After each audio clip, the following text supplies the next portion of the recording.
desert base. Truth don't hide, it just waits for a face,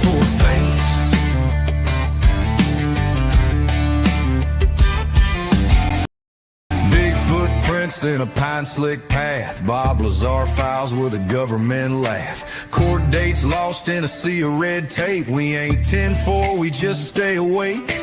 True crime tales in a borrowed voice. We speak for the silence, not by choice. Got boots on the dirt and eyes on the skies, digging up stories they hoped would die. Might, truth, and thunder, we don't back down. With a Bible in the glove box and boots on the ground. Aliens, lies, and backroom deals. We break that silence, 'cause the soul feels real.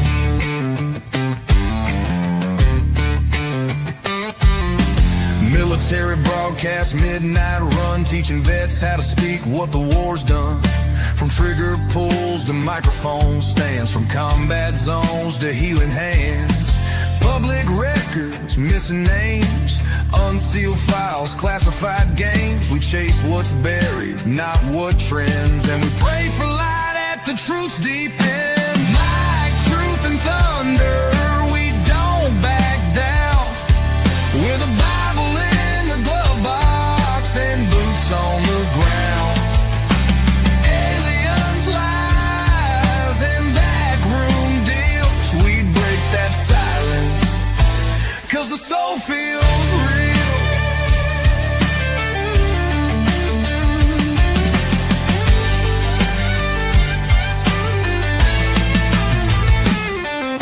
Some chase fame, we chase the facts. Some fold quick, we read the tracks. It ain't paranoia if it's always been there, and we ain't scared to lay it bare. Into the storm. We ain't perfect, but we were made for this form.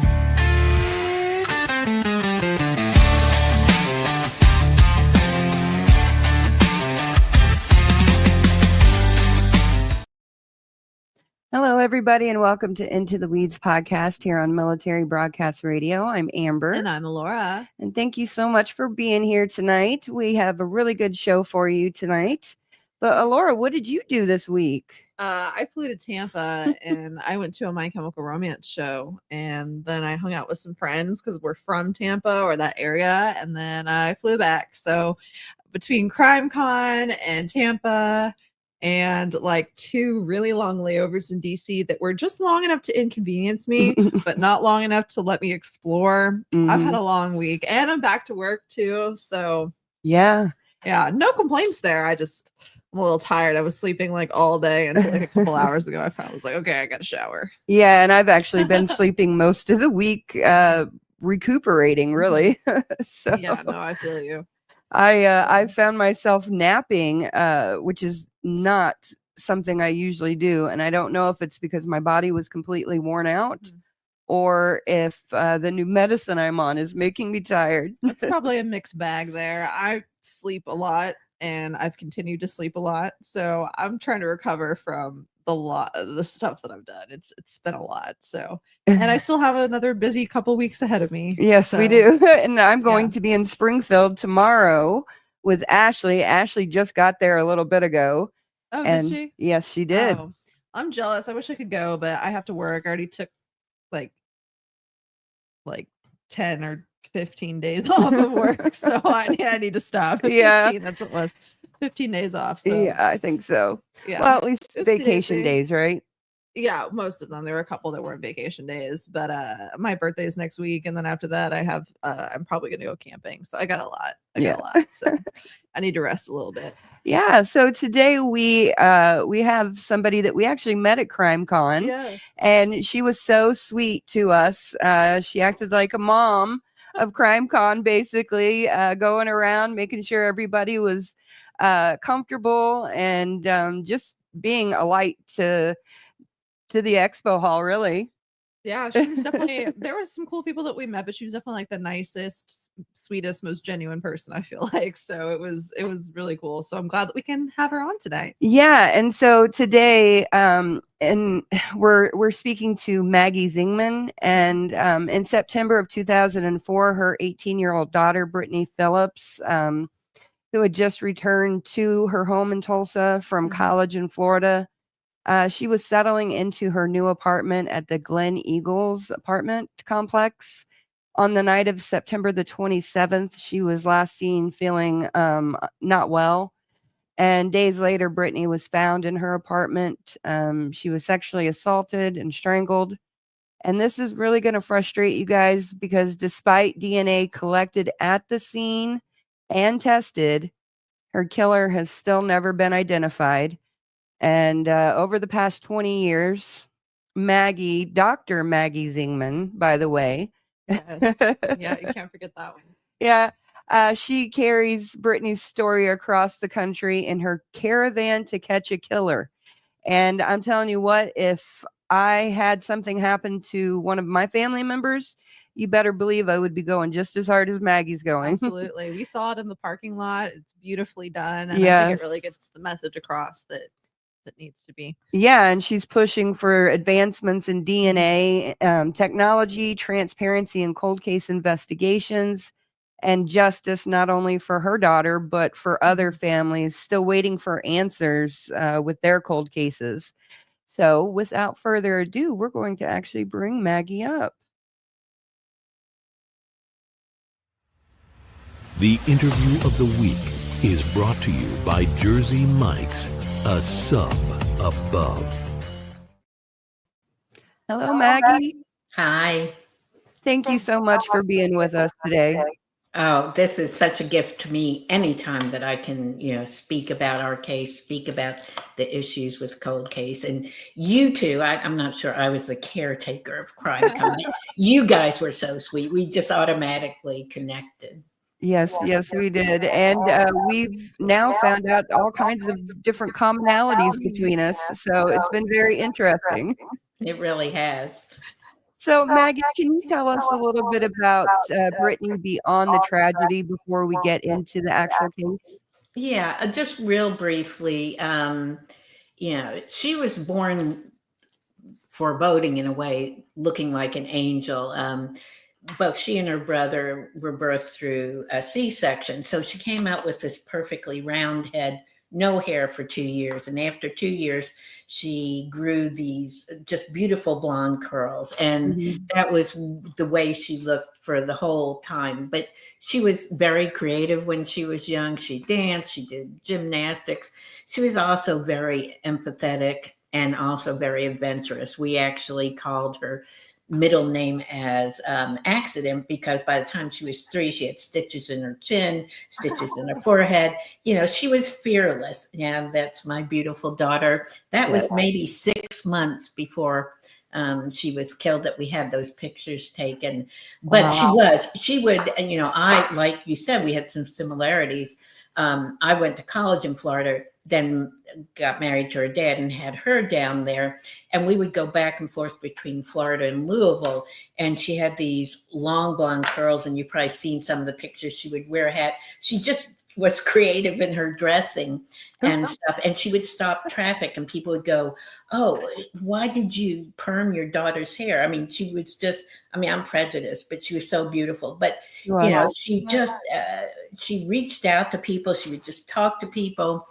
After she died, even a lot of people who knew her said, I wasn't part of her group, but she would sit and help me with studying because along with that beauty, she actually went to Eckerd College on a full ride chemistry scholarship. So, That's but incredible. yeah, and she was empathetic. And of course, I was a trauma psychologist and working in trauma right around the time she was born is when I started. And so she grew up knowing about my work. And actually, after about a week of working at the Oklahoma City Murrow bombing in 1995, because I'm a first responder, I went up there because I was helping with, it was the first time we ever had people come from all over the country into something horrible like that. 9/11 hadn't happened. It was really one of the first, really well publicized disasters. And so we were having a lot of the first responders going home after a week and not being able to describe, and this will probably, go along with what a lot of vets go through, but they weren't able to describe what they went through. So I was helping man the helpline and talk to them and help them, get services, but also normalize. And so going up there, it was one of the first times people really did those fences, which now are very common. You see the stuffed animals, you see the flowers, but that was the first time. And I remember the first time she came up there with me. And again, it was a couple of weeks after the bombing happened. She just got really tearful and she felt bad because there were a number of kids in, a child care place that were also killed. And it was hard for her, but, it was really, she was about 8 or 9. So I was able to, sort of process it with her, but she always had that empathy from then to the time, she was murdered and stuff. But, that's a real basic description of her. No, everything I've learned about her seems to be, she was a woman who was determined and so incredibly intelligent. Right. She actually was planning to go into cancer research because she had a grandmother that had died while she was still alive from cancer. What she never knew, of course, is that 8 months after I lost her, I lost my mother to anaplastic thyroid cancer, which just comes on and hits you and takes you, So, she had this beauty, but she was wanting to change the world. So, I guess she's still changing the world, not in the way we had thought she would. Yes. But. No, yeah, she really is. With that van going everywhere, I'm sure you get stopped a lot. Oh yeah. I mean, if I'm in a rest stop, just locally or anywhere, and that was the purpose. Although I didn't know the full purpose of when I created something like this, I wanted something that would grab people's attention and even be something that, if they saw me on the road, they could find me. And so somehow, maybe with Brittany's help, I don't know what I believe, but, I came up with Caravan to Catch a Killer. And like you said, I was just on my 24th tour, which ended at CrimeCon, but I've been on tours all to the Northeast, Southeast, Northwest, Southwest. And I'll get emails from somebody say, oh yeah, I saw you in the mountains in Washington, or I saw you in San Diego, or I saw you in Florida, just from seeing the car and then looking it up. And, I've had so much local media across all those 48 states I've been in that there's at least stories out there where that pulls things up. Yeah, there's actually a lot of stories out there about you and your tenacity. Hard-headedness, obstinance. Hey, I call it tenacity for justice. That's what you Yeah, get. well, and it's being a mother, like you said earlier. It's being a mother, and when people go, "Oh, that's so brave," or "That's so unbelievable," I say, no. As a parent, you either crumble and fall apart, or you find that doing something in honor of them is the way that you learn how to carry the loss. And it's a big lesson of how to deal with trauma or anything in your life. You can let it tear you apart, and then her killer gets another victim, or you have to find a way to walk towards it, through it, and live in honor of it. Yeah. And not wallowing in depression. Yeah, I mean, it's okay to be sad, but if you allow yourself to be sad and not get caught in and we'll probably get into this later, but the whys or the would-haves or the should-haves or the could-haves, none of those things can be answered, and those things are what cause you to fall deep into that depression. And I just knew if I crumbled, so did her memory. And egotistical mom, I want everybody to know Brittany, so I can't not do this. Everyone should know her. So I muted your mic just for a second. I think so. We've got an echo going on, so whenever I talk, I'll mute your mic. Make it nice and complicated. Sorry, guys. She said, "No, you can't speak. I'm cutting you off." No, I'm just playing. Okay, so Maggie, Just remember to unmute her. yes, I Okay. will. What do you feel are the most misunderstood parts of Brittany's case? Because there's a lot in this case. Like when you actually made like a whole printout for everybody at CrimeCon. So beautiful. And when I was going through it, I was just like, oh man, this is hard to follow. Not because of what you did, but just because of the case itself. Mhm. So can you clear up a few things that are misunderstandings? Yes, well, and that's exactly why I created that, because at the other two crime cons or whenever I'm traveling, and now when I talk about the case and how it started and where it is now, I watch people listening to me and they're going, and then they're going, sort of like our puppies do to us, and, it was very confusing. So I came up with this timeline because it doesn't make sense. The first 10 years, I really had great detective work, great detectives, great head of homicide, great police chief. They taught me everything I know. Mhm. They taught me what I could know, what I couldn't know, what I could know, but I couldn't share. They taught me about how things can hurt the case. But you have to remember, this was 2004. Back then, we were just learning about DNA, and familial DNA was a hush hush. We were working to pass DNA at arrest, and we couldn't even talk about the familial DNA because people were fighting us so much on the false belief that DNA is an invasion of privacy. In 2012, the Supreme Court said it wasn't. But so the confusion partially is that we had DNA. We ruled out probably up to 1,000 suspects with the detective looking at suspects saying, oh, this is so good. I need to, go look at him.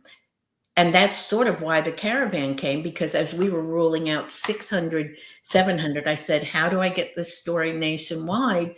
And it wasn't the type of story, even now, that piques national news interest. It's just an everyday murder in the middle of the night to a middle-class American young girl, nothing sensational. Yeah. And I was told that. I was told a lot of times, well, your story just doesn't have a hook. So just the fact that we had great investigative work the first till 2012 is the first thing some people don't understand when they say that, why isn't the case solved? So that's one thing. Do you want me to go on? Yeah, absolutely. Okay. The next thing is, with the second detective, I slowly was learning about DNA, familial DNA, and knowing that some people were doing it. But it wasn't till about 2017 that after oh gosh, my brain's dead. The killer in California. Oh, Golden Gate. Yeah. With that raised a lot of issues because of how they went for it. A lot of the DNA databases didn't know that PD was wanting to use it. So that was like 16, I think. And I was actually in the city where that was happening when it came out. And the second detective said, see, there's all these problems with it. So it took another year or two. But finally, I heard Parabon was doing phenotype sketches and C.C. Moore doing genetic analysis. So we got the phenotype sketch, and I think it came out in January of 2017. Within a week, hundreds of tips and stuff. And then I get a call, and this has already been publicized, so I'm not sharing something that I shouldn't. But I got a call from somebody at Parabon, and they said, are you aware that TPD didn't want to do the familial analysis? And I went, what? And this is with the second detective, where progressively he was shutting down more and more. So you're talking about 2017. I said, the usual language which you would say with that. And so I pushed and prodded, and finally we got it sent to C.C. Moore. And during this process, it took about 2 years, which is not that long, really, because you have to analyze the tree from anybody in the world to down to certain type of cultures. And then you have to go up and down these trees to find, somebody. And the first year they couldn't tell me everything, but they let me know. We're looked at a maybe 17th relative, which only means is a small percentage possibility of somebody. And then finally that database was running out and they were still small. A lot of groups were now opting in, so they were getting bigger. And also with PD, you also have your profiles going up into CODIS. So our profile, the blood and semen, and I'll explain that, was probably by 17 going through CODIS 2 million times because it was going once, twice, a month or something. So it took another year. So do you want me to go on from here? Do you have any questions? No, I'm listening. We're sat listening. Okay. So I was on my maybe 21st caravan. I was in Yakima, Washington. And before I went on the caravan, I knew they were getting near. They couldn't tell me everything, but they at least shared some things, which TPD right now doesn't under the tutelage or the whatever of the current chief. But I said, should I go in this caravan? I don't want to be all the way over on the West Coast and something happens. Yeah. And I was told, no, you can go. Well, I'm in Yakima, Washington, doing a podcast on, I think, Unresolved. I can't remember who it was, but all of a sudden I get a call and I knew it was coming because I had been told by somebody else that they had a match. And so I answer the phone call. It's my second detective. And he goes, Maggie, we had a direct match. Not a brother, not a father, not an uncle. It is the person's DNA of the blood and semen. That's big. Yeah. This blood and semen was not found inside of Brittany. It was found on the bed. And his next words were, and he's not our killer. When he said that, I felt like somebody had just told me that Brittany died because it didn't make sense. How could he not be our killer? Mm-hmm. I learned enough about DNA. I knew, there had to be other evidence, but it just seemed like blood and semen. But what I was told by that then detective, he said, we have an airtight alibi. And I go, what's the airtight alibi? And he never, ever told me what the airtight alibi, but what he did tell me was, well, along with the airtight alibi, I talked to the young man and I don't feel, he showed anything of being the killer. And then I talked to his girlfriend at that time and her father. And I'm going, why would you talk to the father of the girlfriend of the person who's the suspect? And I immediately knew why, because Brady only had two friends who would have a father that they would need to talk to. Mm-hmm. And one was the young lady, which I can talk about a little bit, who was with her that night before she died. And she had dropped that friend off. Her father was a DA, and he was, somebody who was involved with criminal justice. So that made sense. But what made more sense was my daughter's best friend's father was a Tulsa police. Oh, wow. And this Tulsa policeman, what I found out later, was called on the wellness check. And if he had gone on that wellness check, he got called elsewhere. But Brittany and her best friend would stay with me, would stay with her family. Mm-hmm. It would have been like finding almost his own daughter. Oh, wow. So, people go blood and semen, it didn't make sense to me. I really, until recently, I still thought there was a chance that he could have been our killer because, it just didn't make sense. But what had happened, it's thundering. What had happened was that Brittany, being the sweet young girl she was at 18, felt bad for her 17-year-old girlfriend and allowed them to sleep over. and she would let them sleep in the bed and she would sleep on the couch. Some people say, well, didn't she wash the sheets because it was the weekend before? I said, well, I don't know if 18-year-olds, they don't think like us. Very true. And the excuse for the blood, it was very, very, very minuscule. The detective then said, it could have been a bloody nose or something. So there's all these questions. So I raced back in 2 days from Yakima, Washington to Tulsa, Oklahoma, to be there for the news release.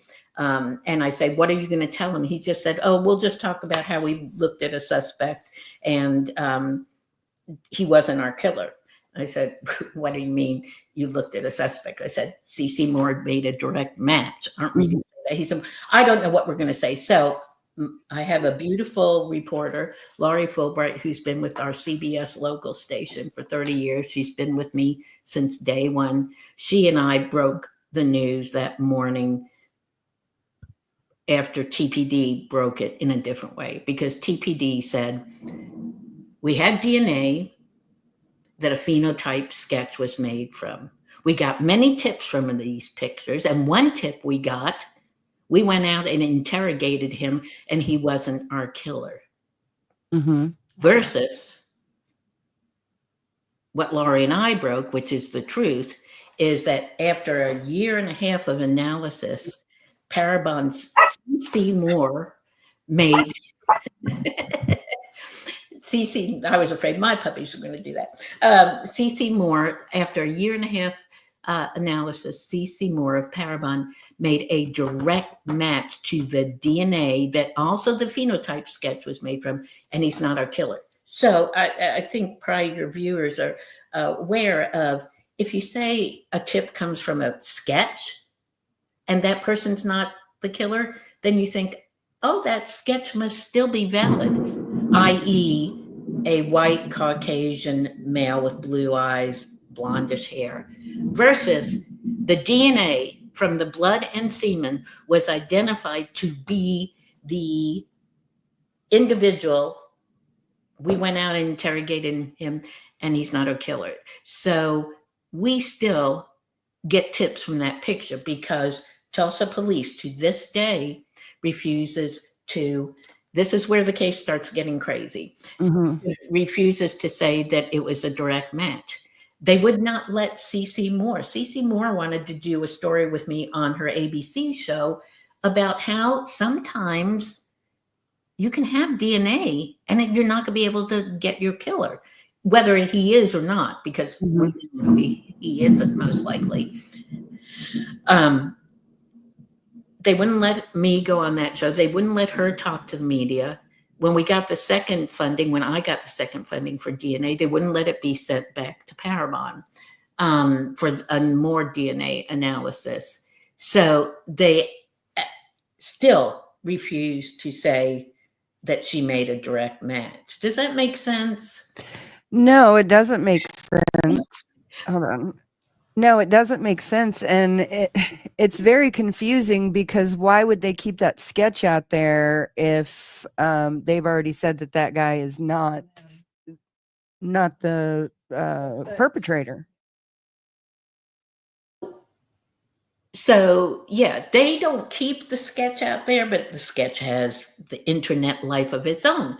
But because they've never said that the DNA had a direct match, that's the problem. I mean, I've educated a lot of people when they say, oh, there's this guy. And I say, well, that might be, but that sketch is no longer valid. That's, one of the problems. It doesn't make sense why they wouldn't let CeCe Moore talk about it. Why, since she made a direct match, why wouldn't we send our DNA back there? I got funding from Paul Holes when he was with Jensen and Holes, and Polly Katowski, who's a great writer who now works with other podcasters.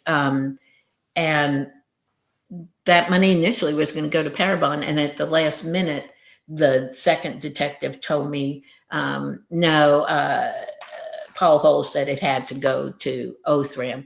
and Otham's good too, but Paul, I talk to everybody, as you all know. I learned how to schmooze with people. And I called Paul, and he said, no, I recommended Othram, but I didn't say it couldn't go to Parabon or anything. This happened in Tulsa. Yes, it did happen. Somebody was just, oh, I don't know. No, you're good. Yeah, we just stared up on Okay. So that's the crazy thing. But the other crazy thing is that when I got the money, I think it was in 2019, it was soon after, because the announcement that he wasn't our killer was in 2019.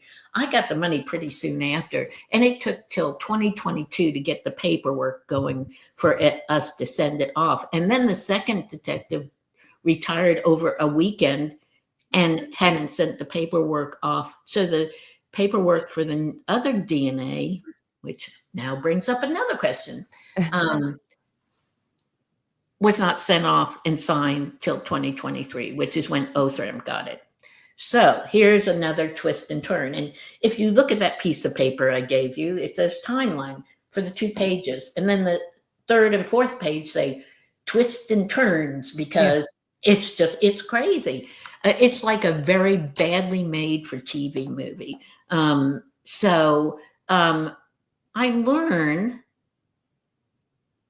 that the second DNA that was being sent off was from underneath the nails, which is more significant. Yeah. Yeah, I mean that's somebody just wrote Jason White. I know Jason, and Jason has looked into it, but here's the problem. Anybody who's working with TPD has to follow rules and orders. And Jason's very supportive. But if the head chief says, Othram, you can't talk to anybody other than the current detective, they won't let Othram talk to any of the old detectives, old head of homicides.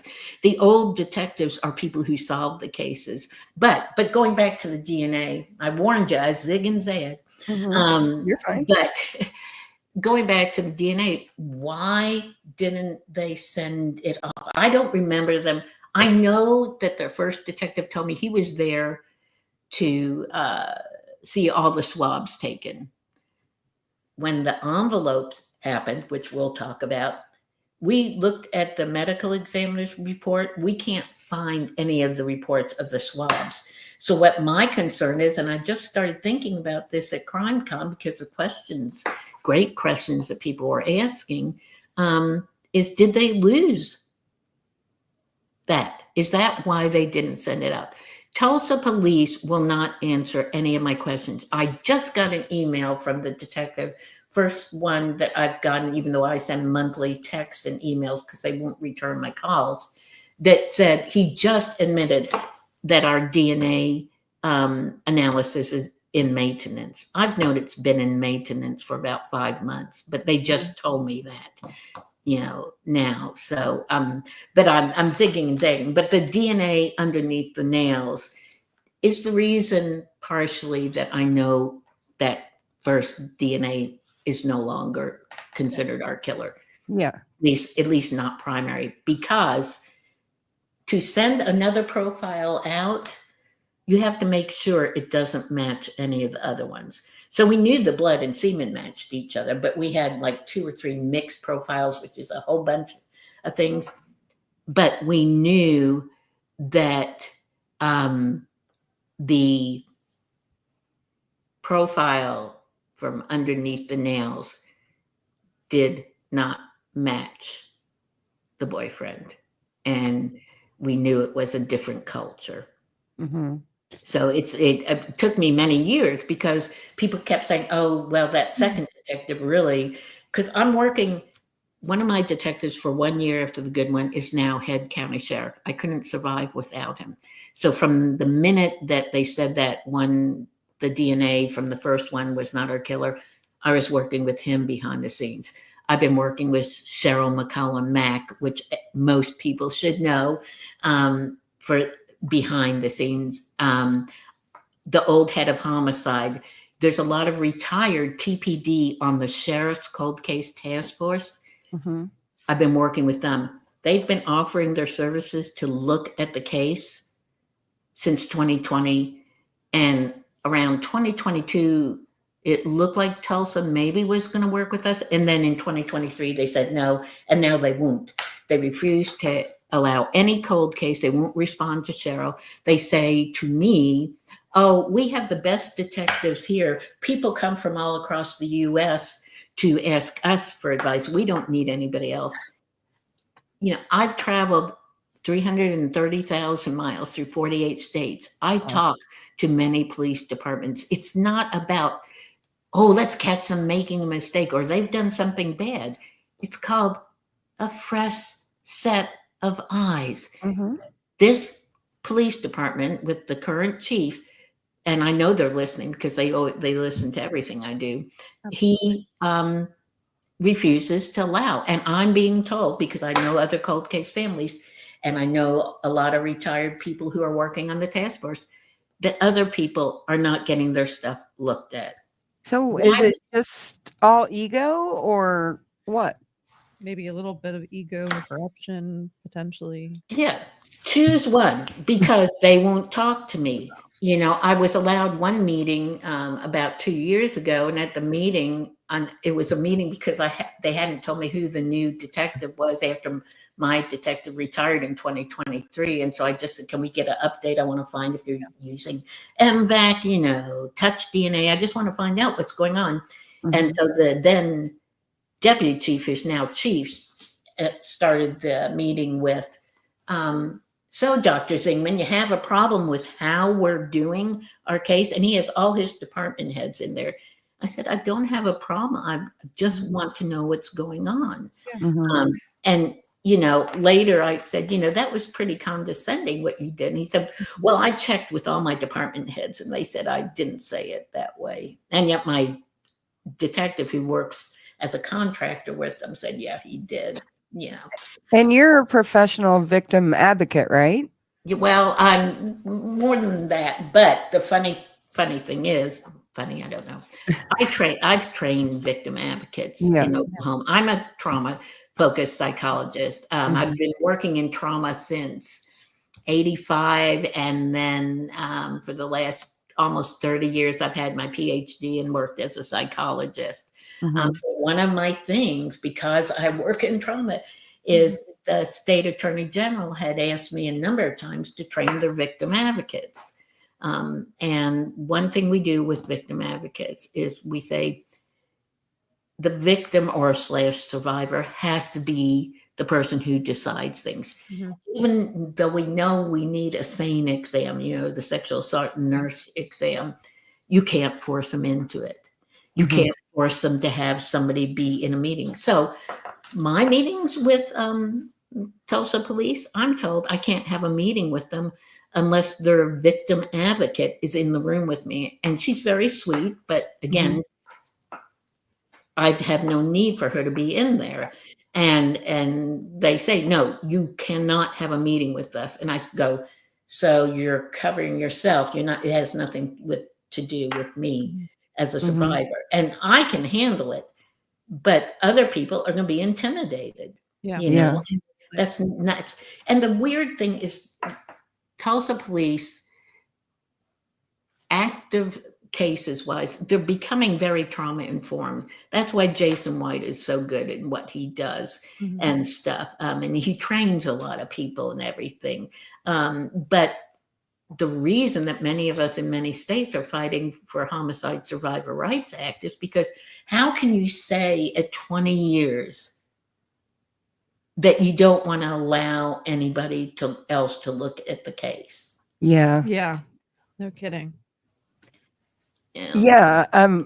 So they're not doing anything now, right? You don't know. They could be doing everything. I was told that, yes, the DNA is now in maintenance, that my detective hasn't talked to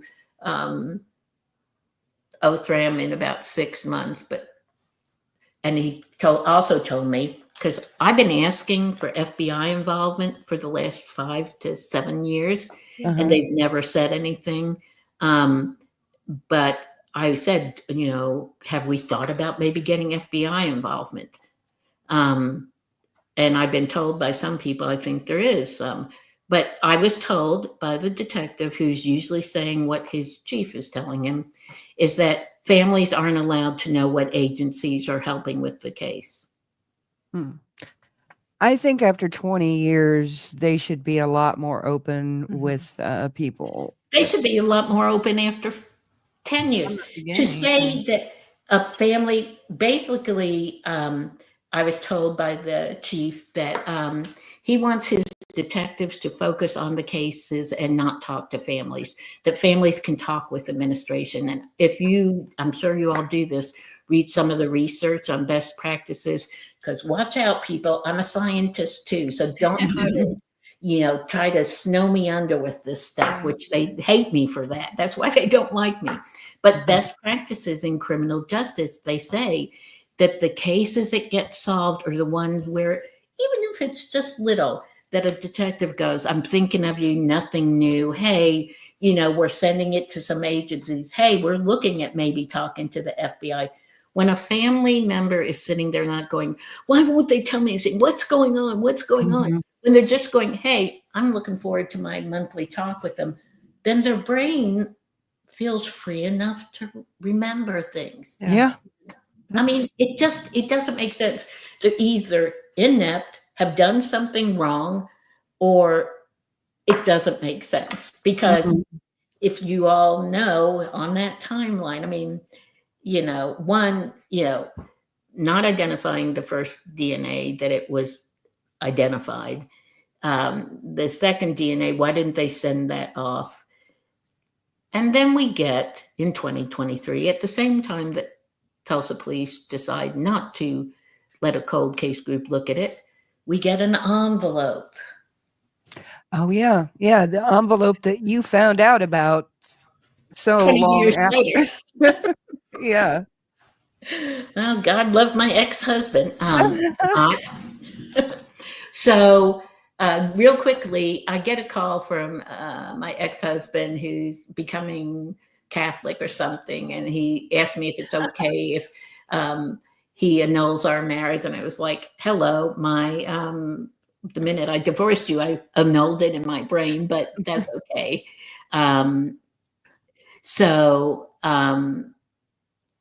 What happened was he said, okay, so that's fine, but don't be mad at me. And I said, well, I'm not mad at you. I have nothing to do with you. He said, well, look at this picture and then tell me you're not mad at me. And so I looked at this picture, and it's a card, and I'm not going to say what color it was or anything like that, but I said, and he goes, look at the stamp.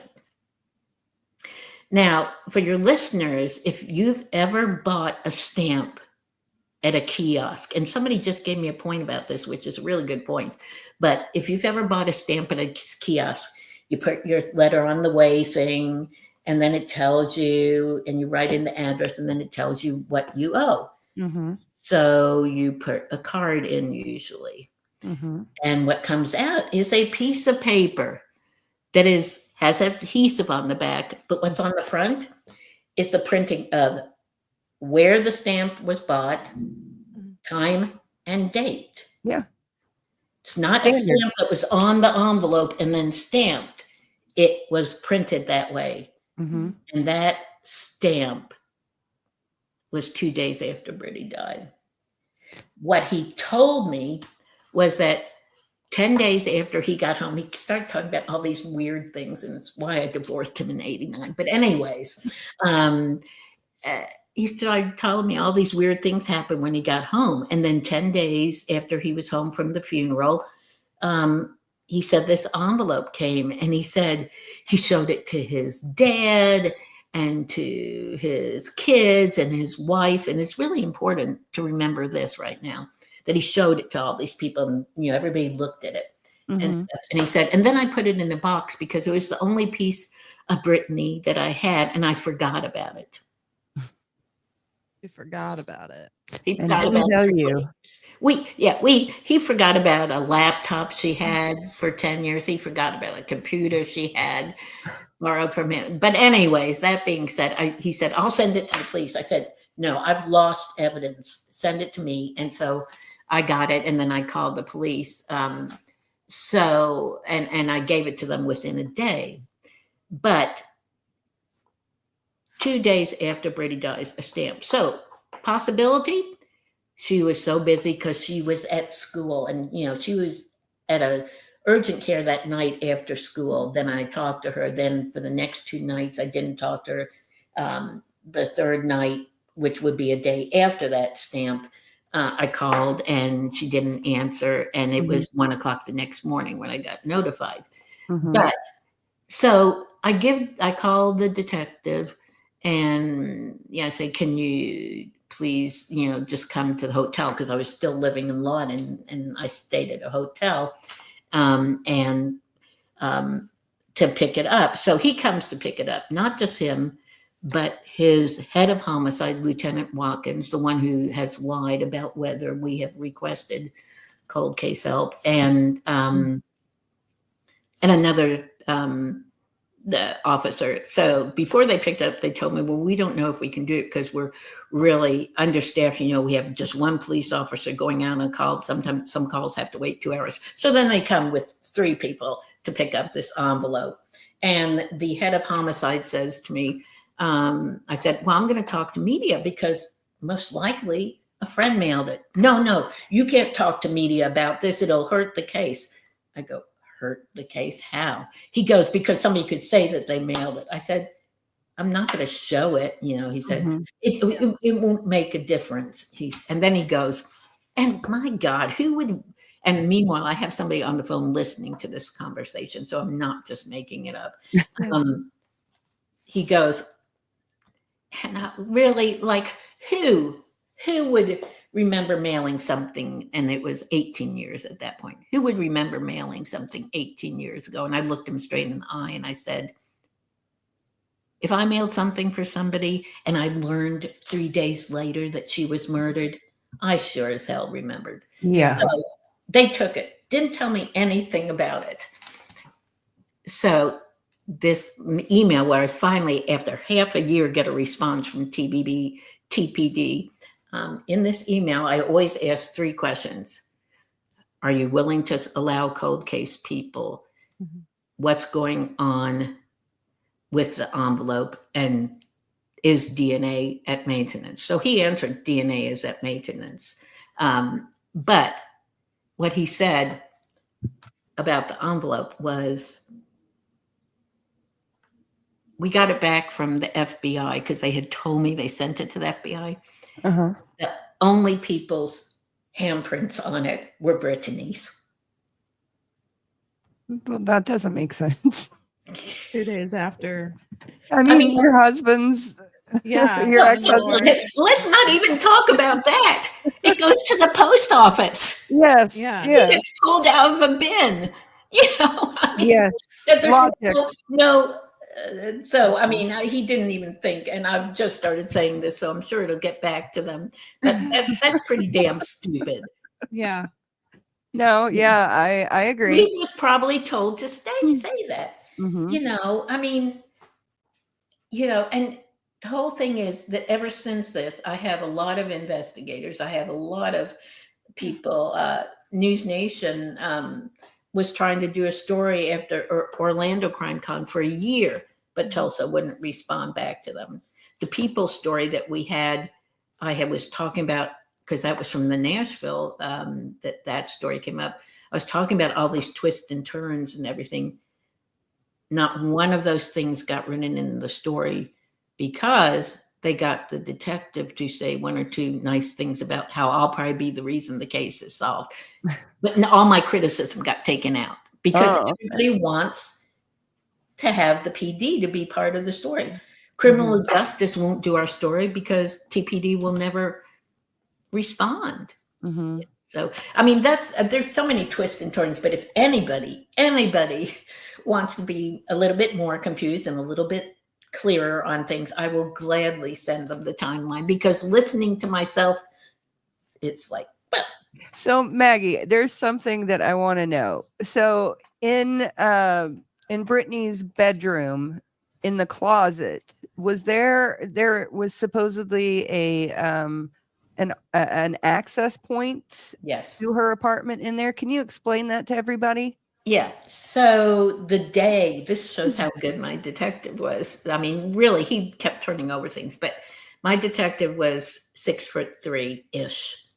And he comes at I get to the apartment at like 4. He gets to the apartment about 6 a.m.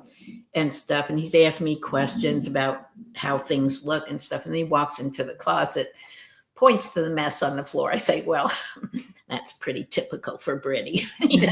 That wasn't odd. But then he goes, did you know about this? And I go, what? And he's 6'3". So he reaches up and he pushes up, maybe it's a 2-foot square thing, and he lifts himself up into the attic. Oh. She was in a 2nd-story apartment, 2 on the back, 2 on the front. She was in the back. Mm-hmm. Those 4 apartments at that point, they've since fixed it. But those apartments all had common access to all the 4 upstairs apartments. And what kind of angles have they, or what kind of results have come from investigating that? Well, again, back in the day with the first detective, he looked at hundreds of suspects. He looked at cable layers, telephone, people who fixed things around there. It was right next door to the high school she went. So all the custodians there, he looked at Sons of Sons. He went to nearby phone stores and utility payments. Now, the thing about this is that we were using the DNA mostly from the blood and semen to say, no, this guy isn't a match. Yeah. No, this guy isn't a match. No, this guy isn't a match.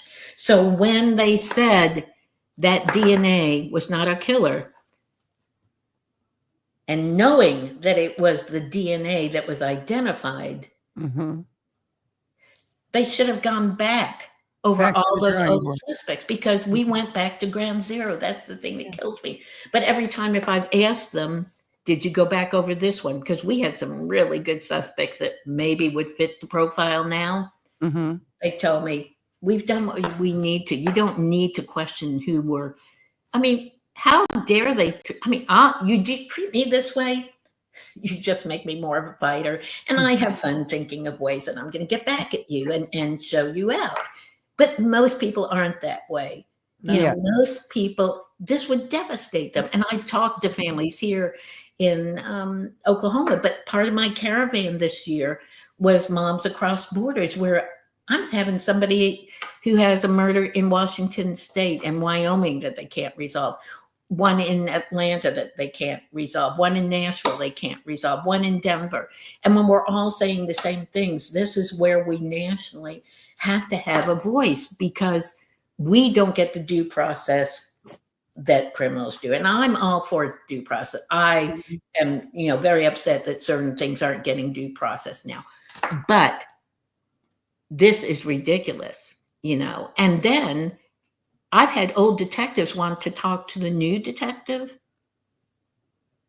about certain types of suspects. They won't let them. They will not. They told, and this has already been out there, but, Othram was hoping that I could talk with some of the old detectives to see if they were willing to talk to them to maybe cut down on some of that tree building to, find a killer. And so I went, this was after Orlando. And so about 2 or 3 months after Orlando, I called back Michael, who's great, one of the great caseworkers with Othram. And he was there at CrimeCon, and hopefully you all got to meet him. And he told me, he said, I called him and I said, they're all willing to talk to you. He said, Maggie, I was told by Tulsa police that I cannot talk to anybody except the current cold case detective. I can't talk to any of the old detectives. That's Old detective who's head sheriff now has the cold case task force. Old detective Mike Huff, who's was head of homicide. Dave Walker, who's head of homicide. They're not allowed to talk to anybody else. And like I said, we now know that, Othram is at maintenance, which means they've used all the databases they can. And maintenance means you have to wait till more databases build. But that's where it should be going to the FBI, but they won't tell me if it has or hasn't. and They should tell family when it goes to the FBI. There's and no it reason. has been and it has been run through all of the JED match and all of everything that. Yeah. So here's the problem: is that with databases, you get certain cultures that are not as full to the extent of other cultures. So let's say that you've identified that it could be one of the 3 cultures that have very small databases. Those are the ones that usually go to maintenance. Those are the ones that need the FBI to go to Interpol, to go to South America, to go to Japan or China, because those databases are not as big.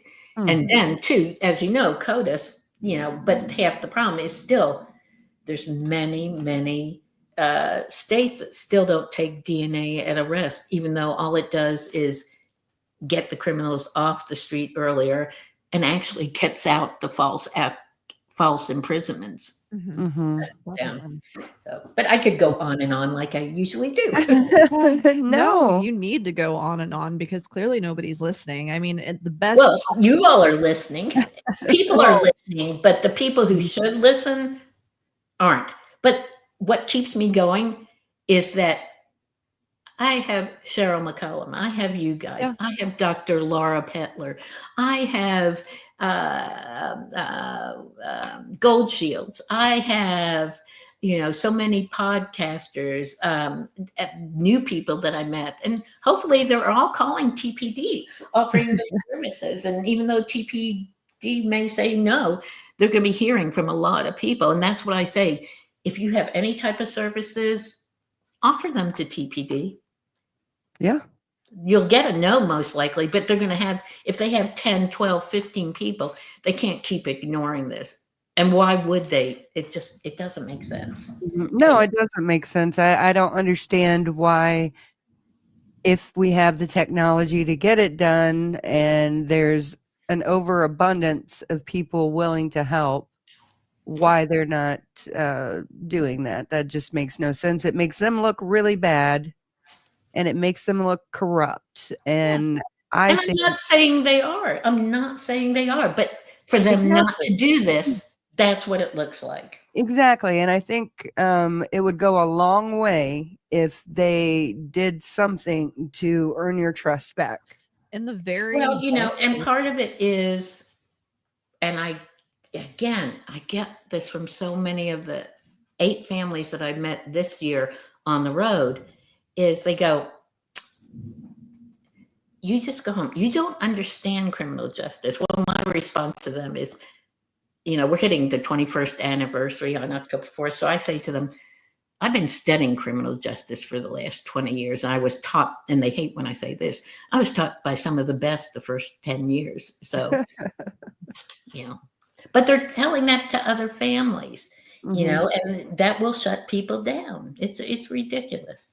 It's unfortunate. The one thing that I sort of moving towards what I do, the one thing I say is, the one thing you can't do is live in the if onlys. If I was waiting, and it's for the family, the reason I say this, because these are the families that get most hurt by this. When somebody lives after just, a couple of years in the, if only it be solved, I'd feel better. If only it get convicted, I feel better. If only I had done this, or if I had done that.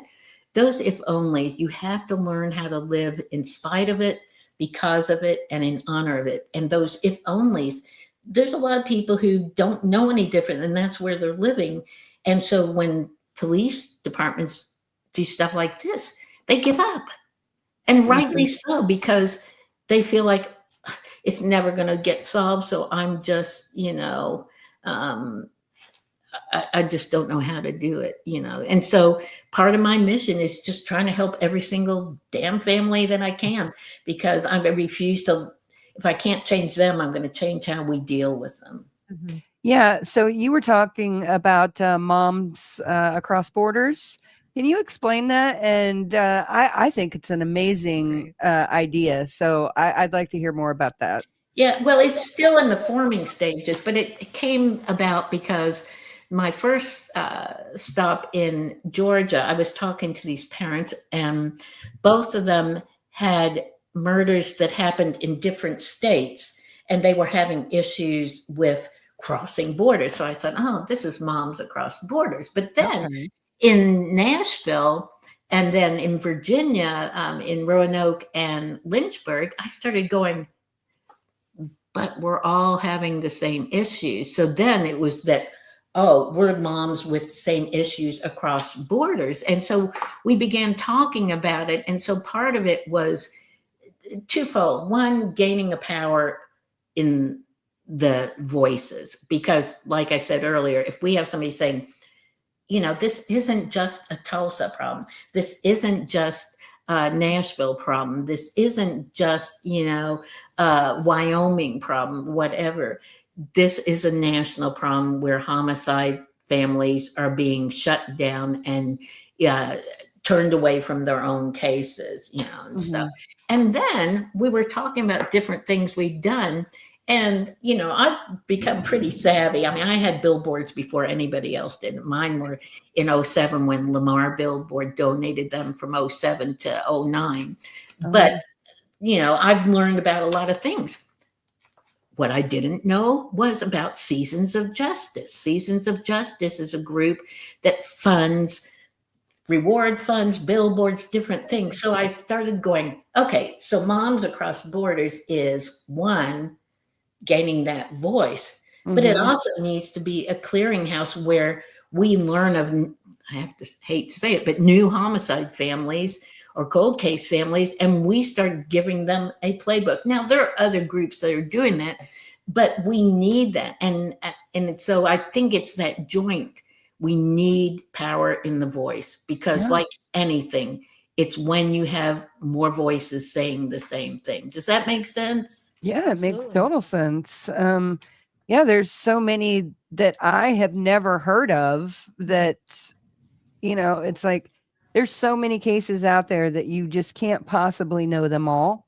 Yeah. But it is good to have a place where you can learn about it and a support system. Yeah. And how to, and, I do a lot of that as a psychologist. For many years, I was presenting at conferences where it was, and doing a lot of panels and stuff where it was PD, FBI, lawyers, judges, cold case families, missing families. Every year I work with the missing groups here and do presentations on trauma. So the more we can inform people, unfortunately in this world, many of us are learning more and more about trauma. But it's, it's an extension of this ever evolving path that none of us choose, but we get thrown in. And it's an evolving of this family, which everybody says that we never choose. But once you join it, it's the most unbelievable family that you've ever met, and that, includes all of you all too, and, the other thing, the one other aspect of it, because it's just evolving. I haven't even written up everything, but I got more than 50 people to sign up for it at CrimeCon, including the 15 or so who I met on the road. Awesome. But the other thing is, and any of you CrimeCon people or anywhere you want it, I present for free. I love traveling, obviously, in my fourth wrapped car, so I'll travel anywhere.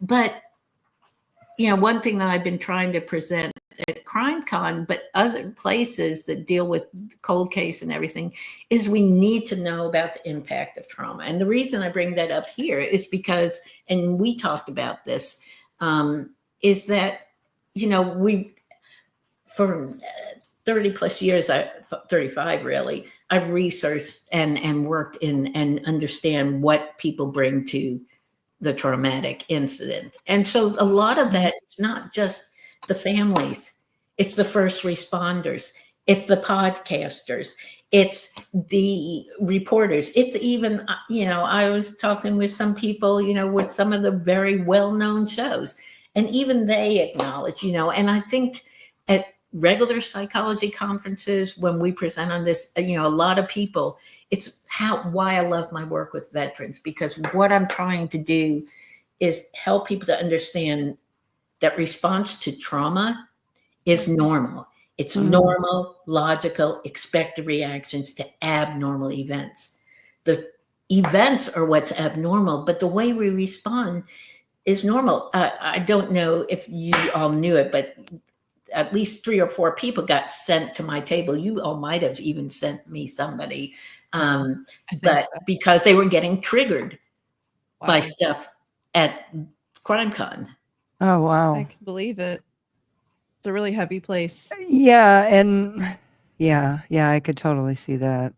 Well, and what a victim, I do, it's titled something to the point of what a victim brings to the event, but it normalizes a lot of stuff. And I was really surprised because everywhere I ever present, they always have this may, have some impact on you. And I saw one victim advocate thing way out in the hall, but there should be rooms.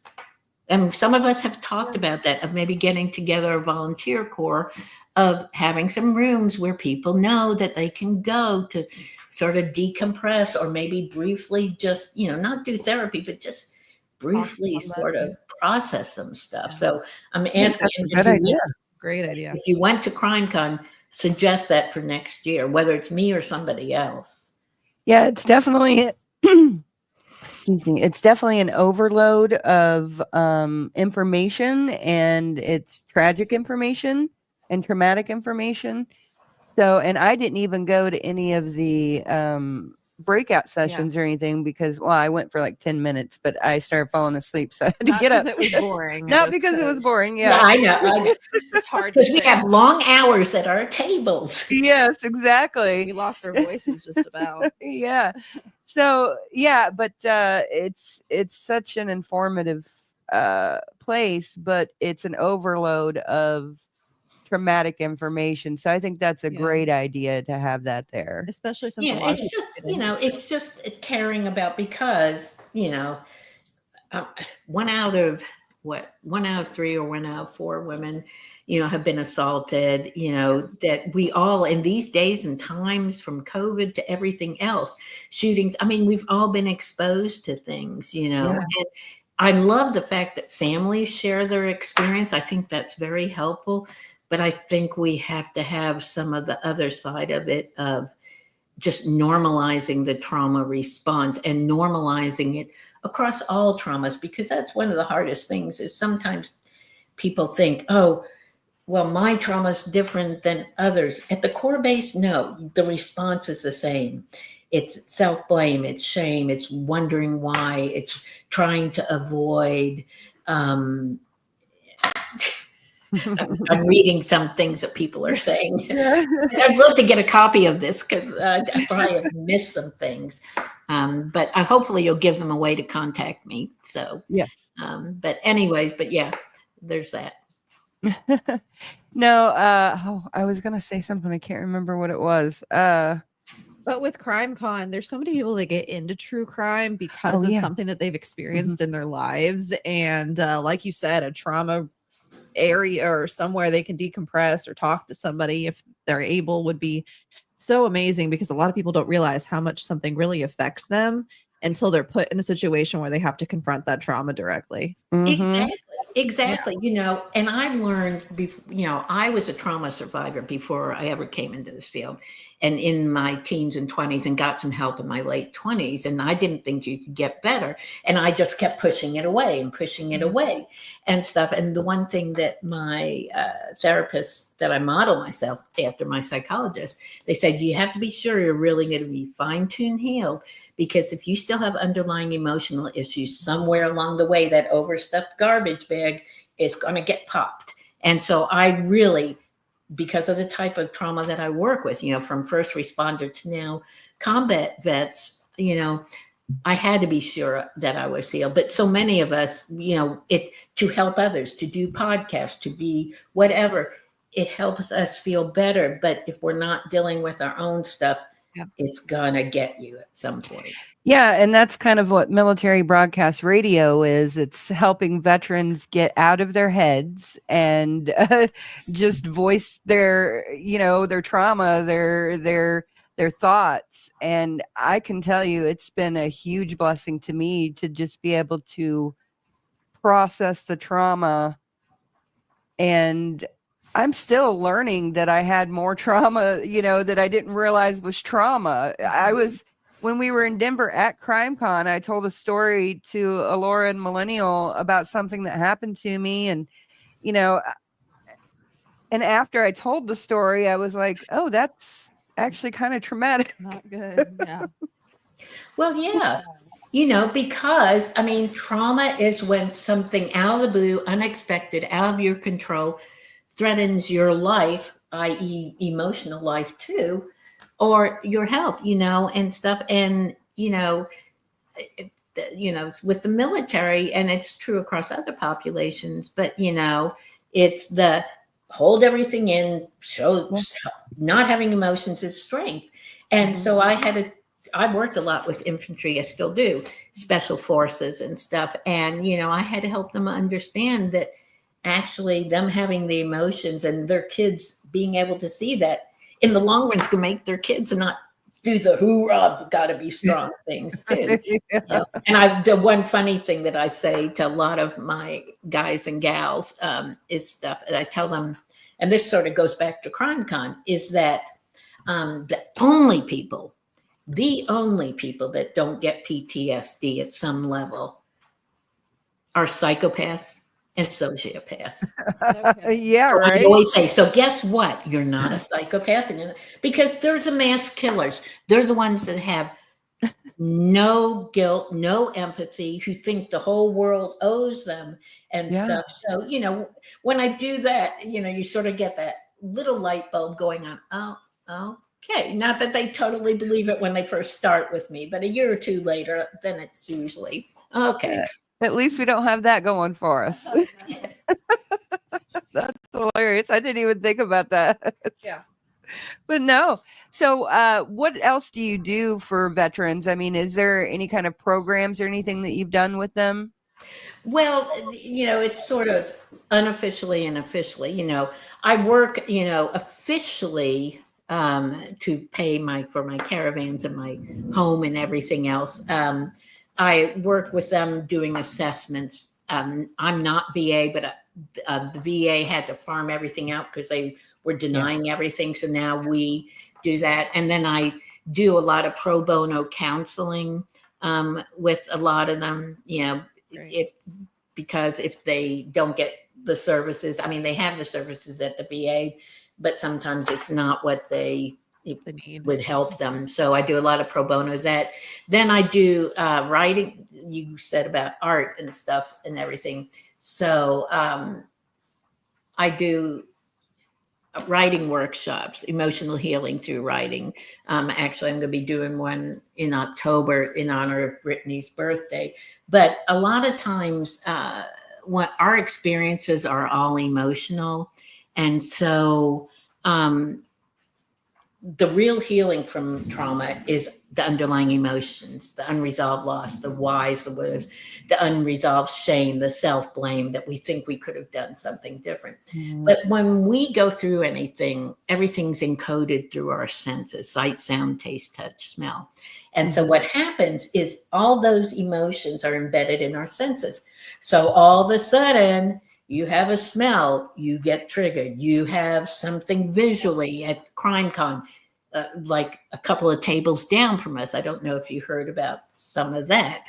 There were No. some visuals there that were really awful, but not Danny After Dark. It was way beyond that. But sorry, Danny. So a lot of times, although I do other art, but I do something called the use of metaphor in emotional healing. And so metaphors are saying, my loss is a 3-ton boulder that keeps pounding on my shoulders and digging me into the ground.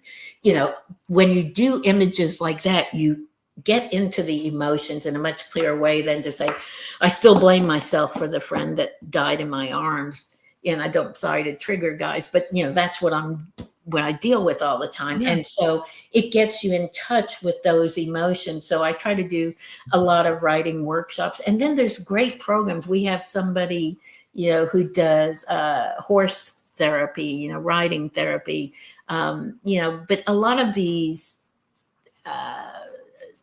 processes are to really help people to heal and to realize, we saw the Vietnam vets and most of them lived with their stuff. And so it always breaks my heart when people think that you can't heal from PTSD, but you can. I mean, I could not do the work I did. I could not have survived my daughter's trauma if I hadn't already had some of that core. That doesn't mean I don't cry. That doesn't mean I scream and curse, when I'm driving through a mountain going, she would have effing loved this. Damn it, those type of things. But that's healthy anger, It is.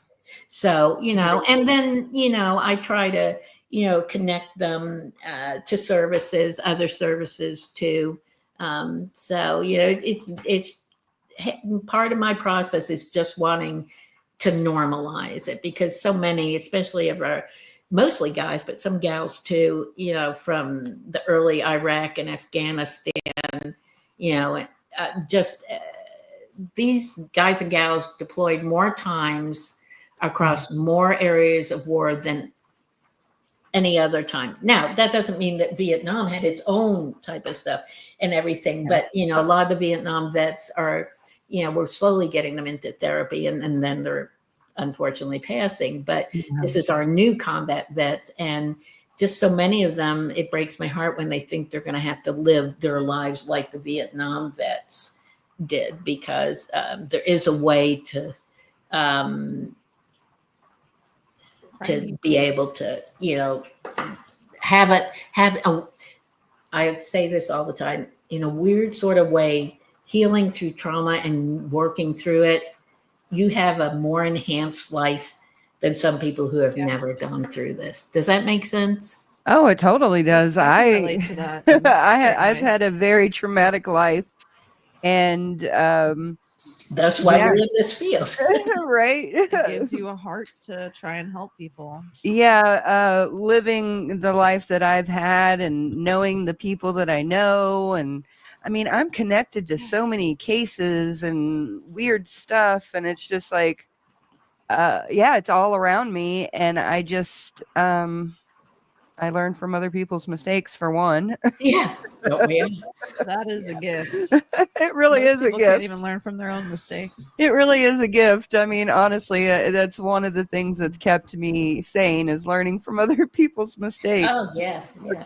Well, and that's it. I mean, again, the gifts we get, some people will never experience. Mm-hmm. I mean, I would take Brittany back in a minute. But the gifts and the people I've met and the experiences I've had are just unbelievable. And so I have to live life to the fullest. I have to have that understanding, about it. Yeah, you have to honor the fact that through her passing, you are able to bless other people. Yeah. Well, and I'm an egotistical mother. I know 1 million people have seen that beautiful face from the side of my car and my flyers. And yes, even at this crime con, I had people come up saying they had driven from the east somewhere and they had found one of my flyers or my cards in one of the rest stops. That's so good to hear. And she really was absolutely beautiful. And like that dress and the hair, the whole photo shoot, she was just glowing. And I'm so glad that you got those. I still have that dress. Yeah. Oh, I'm so glad. I'm so glad to hear that. Can't fit into it like I used to.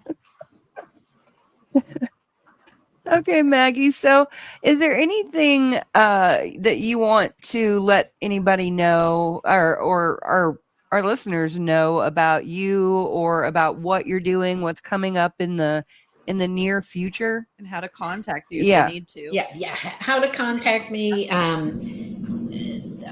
I guess you might have some links or anything, but on Facebook, I'm facebook.com/mom.missing.Brittany, Brittany. You can email me and this will make sense, at therapoet. So the first part is like therapist, THERA. Second part is poet, obviously, POET, at AOL.com. My website, BrittanyPhillipsMurder.net, it crashed and I rebuilt it, but I do more on Facebook. I do have LinkedIn. I do have Instagram. I do have TikTok. Thank you. And yes, I'm 70, but I do lives. And you did great. No question is off the book. That one thing people go, well, what can I do? Because I'm 70, and I say this to everybody I meet. I have been so gifted by the probably over 300 local reporters in all the states and cities that I've been to. But I'm 70. I don't have that. I don't have another 20 years to get more people. I mean, I'm still always going to do caravans because I did it this time. So I guess I'm not too old yet. But if they can just even writing something short to do the hook. Have you heard about the caravan mother that's covered 330,000 miles on 24 tours by herself? Just getting 10 of your friends to do that. I once got a Unsolved Mysteries podcast that's on Netflix, but I didn't get the podcast. I didn't get the TV show Unsolved Mysteries, but they did do me on their podcast. And I am so shocked that somebody that at that national level called me. I said to them, why did you call me? And stuff, because that's me. And they said, because we had never, I think it's hailing here. They said we had never had 26 people who weren't associated with the case write us about it. And then one of my vets, one of my special forces, CW4 that I worked with for a number of years, also wrote in and, said something. They said that touched him. But the fact is I write all the national media, but if I'm the only one, then they think it's not interesting. So, and at the same time, I live by my podcast. This is such a gift. So, it's not that, it's just I want to get out to even more population. Yeah, absolutely. Yeah, no, I want her story out. I want your story out, and hopefully somebody can pick it up. Yeah. Please, guys, if you guys have TikToks, make some TikToks about it. Make TikToks. I'll try and make some. I suck at making TikToks, but I'll try and make some. And I'm not sure I can always figure it out, but if you want me to come on your TikTok, I will. I'm doing all this stuff, but I know nothing about stars and all those things. Oh, me either. Me either. I don't know. And if you feel so inclined, guys, also hound the Tulsa Police Department. I mean, they nicely. With respect, but they need to. Yeah, because they are the type, not they, because I still have many Tulsa police stop me on the road and I think I'm getting in trouble, and they'll just come up to me and go, no, I just want to tell you, back in the day when Jeff was a detective, I ran DNA for him. 5 years ago, I had somebody go, I really hate what's going on for you. Yeah. These are Tulsa police, so I don't fault them as a whole, but calling the police chief the head of homicide, more than welcome. Yeah, no, absolutely. I mean, absolute best case scenario, they're being careless, they're being cold towards you and prideful. So yeah, and you can even say, it doesn't have to be just my case that you hear of other cold case families. And the fact is people talking. You see, I have my ducks in my hand. Been in my hand the whole time. We were being ducked at CrimeCon. We haven't figured out who. I'm calling it a duck because it's a turtle and a duck. Yeah. So They're adorable. So. Okay, there was something I was going to ask you. Oh, dang, what was it? We were talking about the Tulsa Police Department. Before that, we were talking about reaching out to news stations. I don't remember what it was, but Military. No, actually, so the Mom Across Borders, and you're also trying to help people get DNA tested. So how can they help you do that?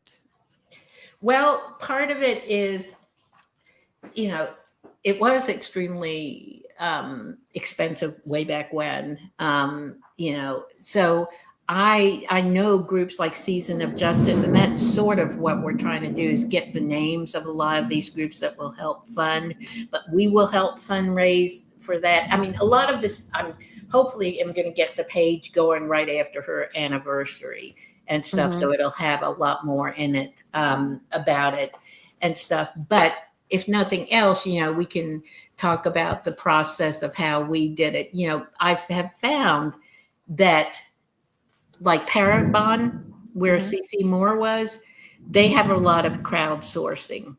And people even back in 2019 were telling me, we don't want, and that's why Paul Holes gave us the money too. They said, we don't want money to be the reason you don't get it analyzed. And I think, Othram does that too. And they're trying to get more people involved and stuff, but there's a lot of good groups out there and stuff. And so, I've gotten a lot of resources, people contacting me and stuff. So we're going to try to create a sort of network of ways to do that. But like I said, I'm still learning about things because I had to do it all on my own. I mean, I begged, borrowed, and stole.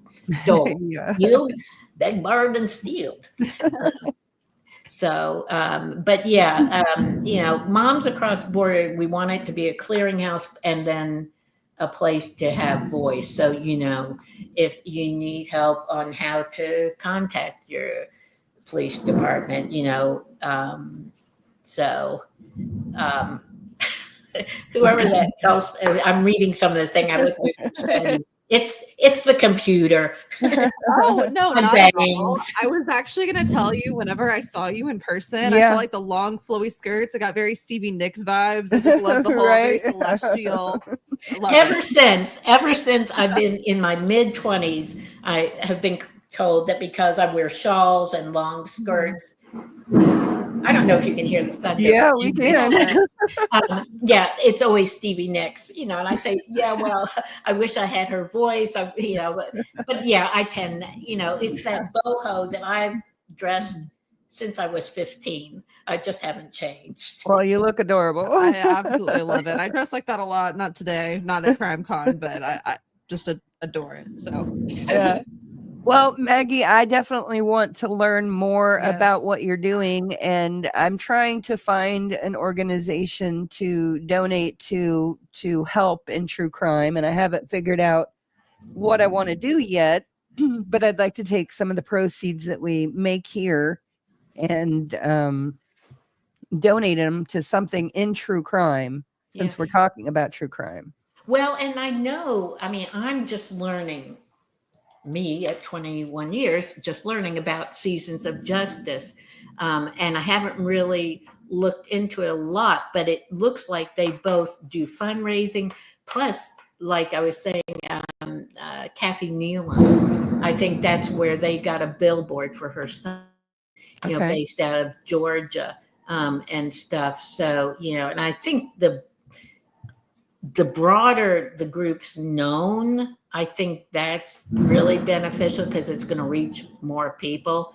But I've also been trying to get from other people, other groups, because like I said, we're starting to try to create this as a clearinghouse. And then, it seemed like a number of the tables were sort of talking, advocacy.com.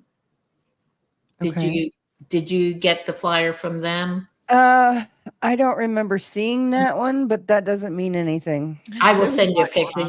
You probably did. They're having a conference in March or so, I think, or September in Albuquerque, but they're a big advocacy group and stuff. So writing it all down. I did get the one with the equines, true crime and equines. Oh, that's so nice. I was just looking at something earlier, actually. When I was in middle school, I used to, do you remember Heavenly Hooves? I don't know if they still exist anymore, but they would, it was for disabled people, and they would teach them how to ride horses. And I was young, so I got to shovel shit. Yeah, well, that's pretty much what you do when you're a young volunteer. But I was happy to do it. I was happy to just be there and help out. So yeah, well, that's another, of course, Mac, is, a great person to connect with. Cheryl McCullum, and yeah, stuff. I keep hearing about her, but I've never met her. Well, I'll be connecting you all on an email. Mac is unbelievable. I met her about 8 years ago driving through Atlanta, and she heard a story about it. So she had to ride in my car. And then I met, she's 30 plus years CSI whenever she's in town. She works in a department just right outside of Atlanta, but, she does a lot.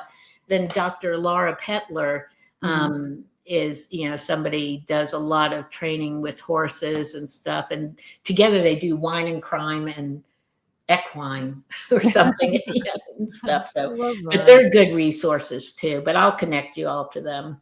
Awesome. Yeah. So. Okay. Well, thank you, Maggie, so much for being here with us and for telling Brittany's story. I know we didn't really get much into the actual case, but I just kind of wanted everybody to get to know you. And yeah, and I think your tenacity and your ability to adapt and to keep rolling with it, is inspirational. And I can only hope, that if anything were to ever happen in my life where I needed to do the same, I would, measure up even half of what you've been doing. You would, and I have to have humor too, but sometimes I call myself the Bobo doll. Do you know what a Bobo doll is? No. Okay. Well, I think they still have them, but when I was growing up, it was about maybe 2 feet tall, and it was usually in the shape of a weird looking clown that was very fat at the bottom. Yes. And had sand in it, and you'd hit it and it'd go down and then it bounced back up. Yes, I had one of those. Yeah. So sometimes I feel like a Bobo doll. Sometimes I feel like it lost a little bit of air, but I keep bouncing back up. I'll do that till I don't bounce up anymore. Yeah, you're doing great. And I thank you for your service to our veterans and to everybody out there that you encounter, because you really do genuinely make people's day when they meet you. Actually, you all putting this up here because I didn't know what it was until I saw it. Exactly. That's it. Viewers at home. Well, you all make my day, because without this, I don't survive, so you have a place in my heart, and stuff. And, I will do this to the day I die. And then luckily I don't necessarily have to walk. I mean, I'm walking now, but, I'd like to keep working with my veterans, for another 10 years. I don't know if I can do that, but I'm going to try, because I just have to be able to talk and listen, so. Hey, we've got a outlet at MBR. I'm sure we would love to talk to you. Okay. Sounds like Brittany's really making her voice known tonight. Yeah. Oh, yeah, definitely. Well, thank you so much, Maggie. And I hope that you have a very blessed night and are safe tonight. That you don't have any tornadoes or anything. Here in Oklahoma, we have storms. We go out on the front porch and watch them. I know. I used to have hurricane parties in Florida, so yeah. The only thing I'm afraid of is lightning, because my husband's actually been struck by lightning and I watched it happen. So it's very freaky. Yeah. Ouch. Well, you Okay. be safe too. You all have a place in my heart, as do all your listeners. And tell them feel free to contact me, and no question is off base. Okay. Well, thank you so much, Maggie. Thank You have you a so blessed much. evening. You too.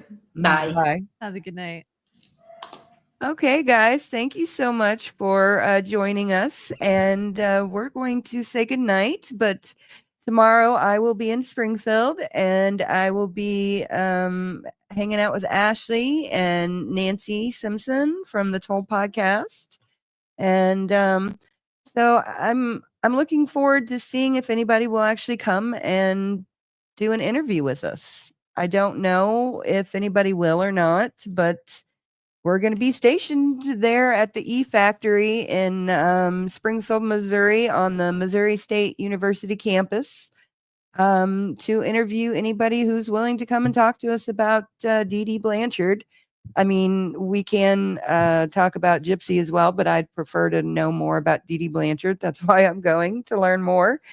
And so anyways, we'll see what happens, but I'm excited to meet Ashley. Yeah, I wish that I could tag along. If my car wasn't broken down and still in the air 6 months later, I would definitely at least come up for a little bit. But I'm really hoping that you guys get some leads or people that are willing to talk, because sounds like some people in Springfield just kind of want to forget about it. So yeah, I think they want to forget about it, but at the same time, they don't know the facts, and I would hate for that to not be known. So yeah, and you're not being forceful about it. You're letting No. people come to you, and if no one shows up, then it's not a loss. You still got to meet Ashley, and I'm sure you guys can still figure something out and cause some mischief somewhere else. Oh, I'm sure. I'm sure. And No, we're Nancy not as going to well. actually cause any mischief. No. But You guys are some of the most chill and also like diligent people. Yeah. You're not here now for the we could drama. just get Millennial to come with us. Okay. Well, I hope everybody has a very blessed evening and that you go out and do something good to change the world for the better. And good night. Thanks, everyone. Ladies and gentlemen, thank you for tuning in to Military Broadcast Radio. As we wrap up today's show, we want to remind you that the podcast of today's episode will be available right after we go off the air. So if you missed any part of the show or want to listen again, be sure to check it out. And remember, we're here to support and honor our veterans. Your stories and experiences matter, and we are committed to giving you a platform to share them. That's right. We're here to give our veterans a voice. So don't forget to catch the podcast and stay connected with us. Giving our veterans a voice.